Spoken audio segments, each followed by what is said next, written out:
حضرت بایزید بستامی کہتے ہیں میں نے حق معاف کروا لی اپنی ماں سے کہ ماں تیرے حق ادا کروں یا اللہ کے حق ادا کروں، تو مجھے اپنے حق معاف کر دے، میں اللہ سے اپنے حق معاف کروا لیتا ہوں، اپنی اللہ کو راضی کر لیتا ہوں۔ جنگلوں میں گھومتے رہے، 12 سال بیت گئے، ایک دن دوبارہ آئے، بستام کی سمت سے گزرے، خیال آیا چلو ماں کو سلام کر جاؤں۔ تہجد کا وقت تھا، رات کا وقت تھا، دروازے پہ کھڑے رہ گئے کہ میری ماں سوئی ہوگی، میں نے کبھی کوئی خدمت نہیں کی ماں کی، تو اب اٹھا کے تکلیف کیوں دوں؟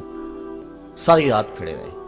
جب تہجد کا وقت گزرا تو نالی سے پانی آیا، سمجھ گئے کہ میری ماں تہجد کے لیے اٹھی ہے، دروازے کے قریب ہو گئے تو ماں نے ہاتھ اٹھا لیے، کہا اللہ میرا بیٹا بایزید تیری طلب میں نکلا ہوا ہے، میں نے اسے اپنے حق معاف کر دیے، تو اس کو اپنا وصال عطا کر دے۔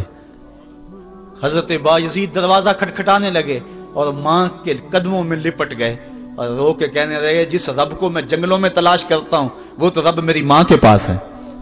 تو ماں کی دعاؤں میں اللہ کی رضا ہے، ماں راضی ہو جائے تو سمجھ لو خدا راضی ہے۔ اللہ تعالیٰ جل شانہ نے ارشاد فرمایا وَقَضَىٰ رَبُّكَ أَلَّا تَعْبُدُوا إِلَّا إِيَّاهُ، تیرے رب نے یہ طے کر دیا ہے کہ اس کے علاوہ کسی کی پوجا نہیں کرو گے، وَبِالْوَالِدَيْنِ إِحْسَانًا، اور والدین کے ساتھ اس نے سلوک سے پیش آؤ گے۔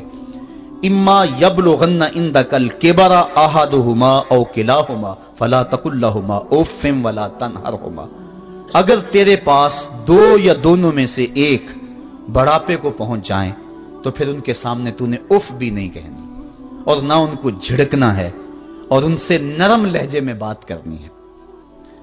جب ماں باپ جوان ہوں، بچوں کی ضروریات پوری کر رہے ہیں، ان کے تعلیمی اخراجات اور ان کے معاشی سارے معاملات درست کر رہے ہوں، تو اس وقت تو والدین کی بچے تعظیم کرتے ہی ہیں۔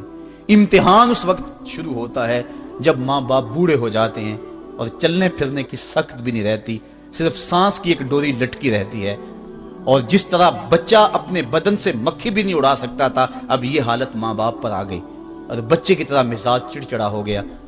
زمانے کے حالات بدل گئے لیکن ماں کی پرانی، باپ کی وہ پرانی روش ہے، وہ اسی انداز میں اسی ڈگر میں بات کرتا ہے۔ یہ آزمائش کے دن ہیں، یہ امتحان کے دن ہے، اب دیکھنا ہے والدین کی اس وقت تعظیم کون کرتا ہے۔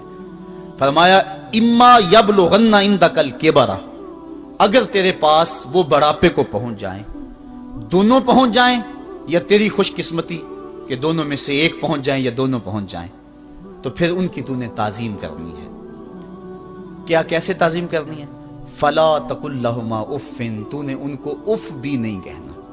حضرت امام فخر الدین رازی کے حوالے سے میں آج ہی صبح یا گزشتہ شب اف کی تشریحات دیکھ رہا تھا، انہوں نے 12-13 اقوال بیان کیے ہیں لیکن 2 قول فرماتے ہیں۔ اف یہ ہے کہ انسان کے بدن کے اوپر جو شفاف رہتا ہو، صاف رہتا ہو، مٹی پڑ جائے، ریت کا ذرہ پڑ جائے تو اس کو پھونک مار کے اس کو ہٹاتا ہے، تو وہ پھونک سے جو آواز پیدا ہوتی ہے اس کو عربی میں اف کہتے ہیں۔ تو پھر اف ہر اس چیز کے لیے منقول ہو گیا جو ناپسندیدہ ہے۔ ایک تو قول یہ ہے کہ والدین کے سامنے اس احتیاط سے رہو۔ دوسری بات آپ فرماتے ہیں اف کا مفہوم یہ ہے کہ جب ماں باپ بوڑھے ہو جائیں تو بول و براز چارپائی پہ نکل جاتا ہے اور انسان ان کو اٹھا کے ان کی خدمت کرتا ہے، صفائی کرتا ہے، کپڑے بدلتا ہے۔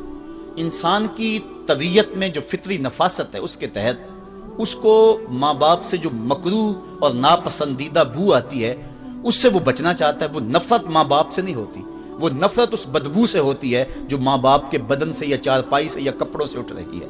تو بندہ اپنے جو ہے وہ ناک پہ کپڑا رکھ لیتا ہے اس بدبو سے بچنے کے لیے۔ تو اف کے مفہوم کو بیان کرتے ہوئے حضرت امام رازی کہتے ہیں کہ انسان کو اس بات سے بھی روکا گیا ہے کہ تو اپنے ناک پہ کپڑا رکھ کے اگر ان کو صفائی کر رہا ہوگا تو ماں باپ کے نازک دل پہ کہیں یہ بوجھ نہ آ جائے کہ میرا بیٹا مجھ سے نفرت کر رہا ہے۔ اس لیے والدین کی تعظیم کا عالم یہ ہے کہ تو کھلے ناک سے ان کی خدمت کرے اور وہ بدبو سہتا رہے اور اپنے ناک کے اوپر کپڑا بھی نہ رکھے کہ تیرے ماں اور تیرے باپ کے دل کے اندر اتنا خلال اور ملال بھی پیدا نہ ہو۔